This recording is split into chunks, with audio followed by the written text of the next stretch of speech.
Hi everybody, and welcome to week 2 and day 6 of 60 days of Restoration Hope. If you were with me last week, then you know I'm reading from my new devotional, From Recovery to Restoration, 60 meditations for finding peace and hope in crisis. And so today we are on number 6, Revive My Soul. My soul clings to the dust.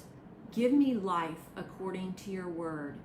Psalm 119:25, English Standard Version. In one moment, 1 hour, 1 day perhaps, your life has been radically altered.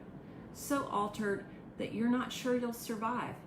When your world has been tossed like a rag doll in a tornado, where do you turn? The writer of Psalm 119 tells us we must turn to the word, which revives and restores our souls.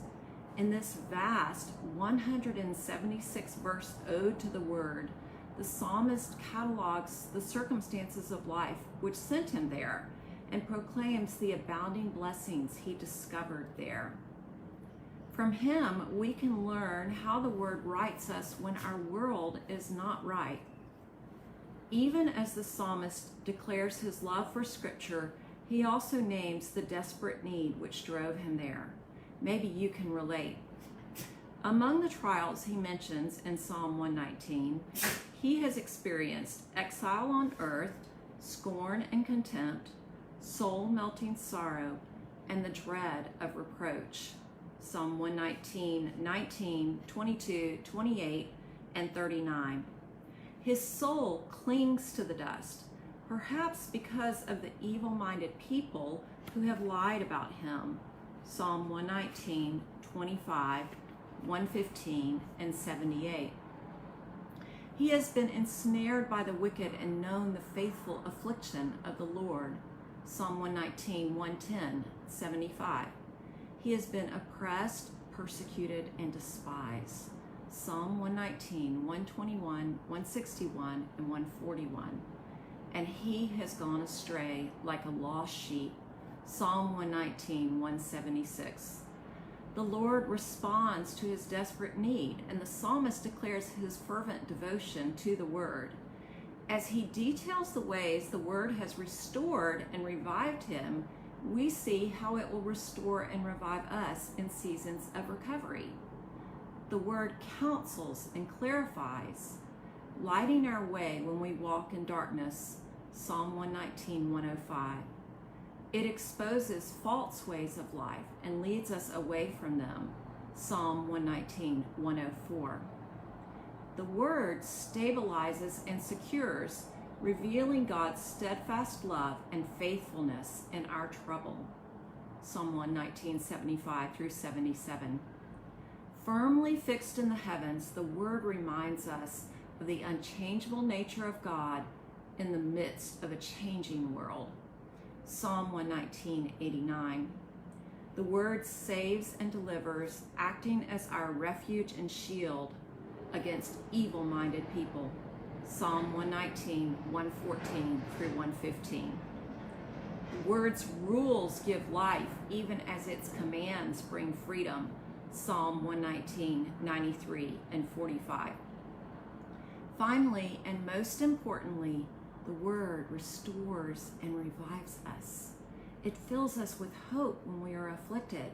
It raises us to new life when we are groveling in the dust. Psalm 119, 49 and 25. The word gives us life by turning our eyes away from worthless things. The word gives us life by reminding us of God's promises. Psalm 119, 37 and 50. Dear friends, if your world has been turned upside down or split wide open, keep reaching for the word. There you'll find the peace and hope you need. Prayer. Lord, we confess sometimes the last thing we reach for in crisis is your word. Help us to read first and react later. Grow in us a love and longing for the word that gives us the life we crave. In the name of Jesus, the Word made flesh, we ask. Amen. Further encouragement, Read Psalm 119 over a period of several days.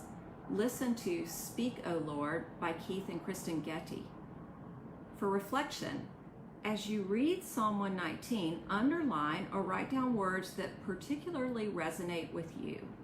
For example, perish, revive, contempt, or delight. Then write a letter to God using some of those words to tell him how you are feeling and ask him to meet you in his word. Thanks for joining me today for number 6, From Recovery to Restoration. I'll be live around 11:30, or you can watch later.